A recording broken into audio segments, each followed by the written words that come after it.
గతంలో ముఖ్యమంత్రిగా పనిచేసినటువంటి జగన్మోహన్ రెడ్డి గారు ప్రజలు ఇచ్చినటువంటి తీర్పుని జీర్ణించుకోలేనటువంటి పరిస్థితుల్లో ఉన్నారనేటువంటిది ఆయన శాసనసభాధిపతికి రాసినటువంటి లేఖను బట్టి మాకు అర్థమవుతా ఉంది.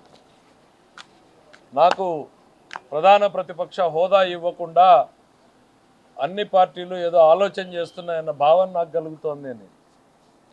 జగన్మోహన్ రెడ్డి గారు, పార్టీలు ప్రతిపక్ష హోదాలు ఇవ్వవండి. మీరు అధికారంలో ఉంటారా, ప్రతిపక్షంలో ఉంటారా, ప్రతిపక్ష హోదా కూడా లేకుండా ఇవ్వాలని తీర్పునిచ్చేటువంటిది ప్రజలు. ఈ రాష్ట్ర ప్రజానీకం మీకు ప్రతిపక్ష హోదా కూడా ఇవ్వకూడదు అని నిర్ణయం తీసుకుని తీర్పునిచ్చారు.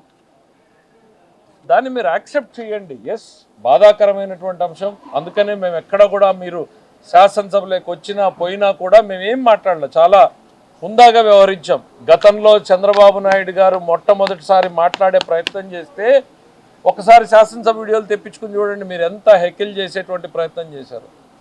మీరు యాక్సెప్ట్ చేయండి. ప్రజల తీర్పు మీకు ప్రతిపక్ష హోదా ఇవ్వకూడదు అనేటువంటిది ఇచ్చారు.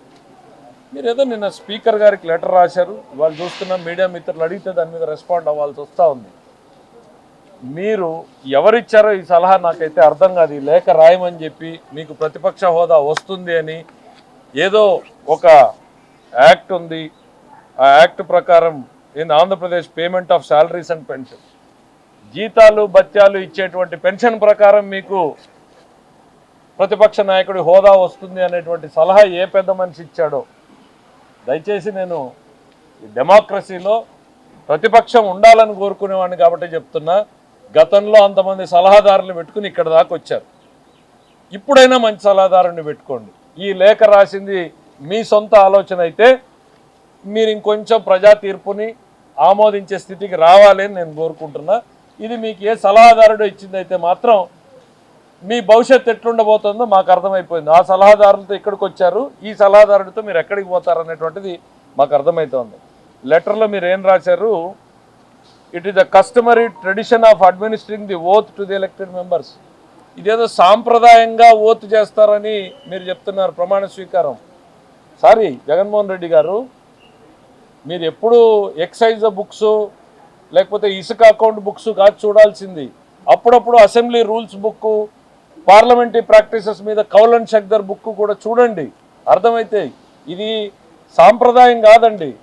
188 ఆఫ్ ది కాన్స్టిట్యూషన్ ఆర్టికల్ ప్రకారము మ్యాండేటరీ. ఇది సభ్యుడిగా ప్రమాణ స్వీకారం చేసిన తర్వాత మాత్రమే అతన్ని సభ్యుడిగా గుర్తించబడతాడు, అక్కడ కూర్చోవడానికి అర్హుడవుతాడు, అతనికి ఓటింగ్ సంబంధించినటువంటి అర్హతలు వస్తాయి.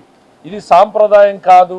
మీ మొట్టమొదటి లేఖలో మొదటి లైన్లోనే మీ ఆలోచనలో తప్పు ఎట్లా ఉంది అనేటువంటిది అర్థమవుతోంది. ఆ లెటర్లో మీరు ఏం రాశారు? ఇంకోటి, దెన్ ఆయన ఏంటి పాస్ట్ ప్రాక్టీసెస్ గురించి మీరు మాట్లాడారు. ఏంటి, గతంలో లీడర్ ఆఫ్ ది హౌస్ అంటే ముఖ్యమంత్రి కాబోయేటువంటి వ్యక్తి, తర్వాత ప్రతిపక్ష నాయకుడు చేస్తాడు, ఆ తర్వాత మంత్రులు చేస్తారు అనేటువంటిది కరెక్టే. కానీ మీరు ప్రతిపక్ష నాయకుడు కాదే. ఇక్కడ ప్రతిపక్షంలో ఉన్నటువంటి పార్టీకి సంబంధించినటువంటి నాయకుడు మీరంతే. డిఫరెన్స్ ఉంది. ఫ్లోర్ లీడర్ అంటారు మిమ్మల్ని, పార్లమెంట్లో గ్రూప్ లీడర్ అంటారు, శాసనసభలో మనం ఫ్లోర్ లీడర్ అంటాం. మీరు ఆ గ్రూపుకి నాయకుడు మాత్రమే తప్ప ప్రతిపక్ష హోదా కలిగినటువంటి ప్రతిపక్ష నాయకుడు కాదు. మీరేం చెప్పారు? మీకు ఇది నిబంధన 10% ఉండాలి అనేటువంటిది లేదు అనేటువంటిది. ప్రతిపక్ష నాయకుడి హోదాను డిసైడ్ చేసేటువంటిది చాలా స్పష్టమైనటువంటి డైరెక్టివ్స్ ఉన్నాయి. ఎవరు ఇంత మరీ ఓనమాలు కూడా చూసుకోకుండా ఎట్లా మీ చేత ఈ లేఖ రాసిచ్చారో మీకు వచ్చిన ఆలోచన నాకు అర్థం కాదు. ఇప్పుడు కాదండి, మన శాసనసభలో ఈ దేశంలో ఉన్న అన్ని శాసనసభలు ఫాలో అయ్యేటువంటి ప్రిన్సిపల్ అది. పార్లమెంట్లో ఎప్పుడో మొదటి స్పీకర్ మాల్వంకర్ గారు కొన్ని డైరెక్షన్స్ ఇచ్చారు. మీకు కాపీ కావాలంటే నేను పంపిస్తాను. అది మీకు మన అసెంబ్లీ రూల్స్ బుక్లో ఉండదు.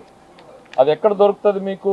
కౌలన్ షక్దర్ బుక్లో 1964లో ఏం జరిగింది, ఆ తర్వాత ఏం జరిగింది, ఆ తర్వాత ఏం జరిగింది అనేటువంటి డీటెయిల్స్ చాలా డీటెయిల్డ్గా ఉన్నాయి. దాంట్లో మీకు ఒక పేజ్ ఎక్స్ట్రాక్ట్ మీకు పంపిస్తాను. దాంట్లో ఒక లైన్ మీకు చదివి వినిపిస్తాను. ప్రతిపక్ష నాయకుడి హోదా ఎవరికి ఇవ్వాలి అనే దాని మీద మొదటి స్పీకర్ గారు నిబంధనలు పెట్టారు. ఈ రోజుకి కూడా ఆ డైరెక్టివ్స్నే భారతదేశంలో ఉన్న ప్రతి శాసనసభ కూడా ఫాలో అవుతుంది. ఏం దాంట్లో 3-4 ఉన్నాయి. ప్రధానమైనది మీకు సంబంధించి మాత్రం చదువుతాను. She'll have at least a strength equal to the quorum fix to constitute a sitting of the house, that is 1/10 of the total number of the members of the house. సభ జరపడానికి కోరం ఎంత కావడానికి ఎంతమంది ఉండాలో అంతమంది ఉన్నప్పుడు మాత్రమే ప్రతిపక్ష హోదా ఇవ్వాలి అని. అది కూడా ఎంత అనేది కూడా అందులోనే స్పష్టం చేశాడు. 1/10 ఆఫ్ ది హౌస్, 10వ వంతు సభలో ఉన్నటువంటి సభ్యుల్లో 10వ వంతు ఉన్న వాళ్ళకి మాత్రం, దట్ ఈస్ 10%. మా జగన్మోహన్ రెడ్డి గారు మీరే మొన్నటిదాకా గవర్నమెంట్లో ఉన్నప్పుడు ఏమన్నారు మీరు? చిటికేస్తే చంద్రబాబు నాయుడు గారు ఉన్న వెనకాల 5 మంది వస్తే చంద్రబాబు నాయుడు గారికి ప్రతిపక్ష హోదా ఉండదన్నారు. చిటికెలు వేస్తూనే ఉన్నారు 5 ఏళ్లలో. ఏమైంది? చంద్రబాబు నాయుడు గారు వెనకాల ఉన్న సభ్యులు మీ వెనకాల వచ్చారా? హోదాలు పోయినాయా? ఆ రోజు మీకు తెలుసు కదా 10% అనేటువంటిది. మీ నోటితో మీరే చెప్పారే ఇదే శాసనసభ సాక్షిగా. మళ్ళీ ఇవాళ వచ్చేసి ఆ 10% నిబంధనే లేదు తూచ్.